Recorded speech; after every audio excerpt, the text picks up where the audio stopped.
ایک مرتبہ احمد کا لوہے کا کلہاڑا پانی میں گر گیا۔ یہ دیکھ کر احمد بہت پریشان ہوا اور رونے لگا۔ اتنے میں اچانک ایک فرشتہ ظاہر ہوا۔ اس نے احمد سے پوچھا، تم کیوں رو رہے ہو؟ میرا کلہاڑا پانی میں گر گیا ہے، میں بہت غریب ہوں۔ فرشتہ فوراً پانی میں گیا اور ایک چاندی کا کلہاڑا لے آیا۔ مگر احمد نے کہا، یہ میرا کلہاڑا نہیں ہے۔ فرشتہ دوبارہ پانی میں گیا اور اس بار سونے کا کلہاڑا لے آیا۔ احمد نے اسے بھی لینے سے انکار کر دیا۔ فرشتہ تیسری مرتبہ پانی میں گیا اور لوہے کا کلہاڑا لے آیا۔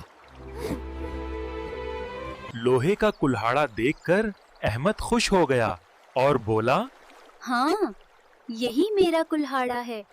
احمد کی سچائی سے خوش ہو کر فرشتے نے انعام کے طور پر سونے اور چاندی کے دونوں کلہاڑے بھی احمد کو دے دیے۔ سچ بولنے والے کو ہمیشہ انعام ملتا ہے۔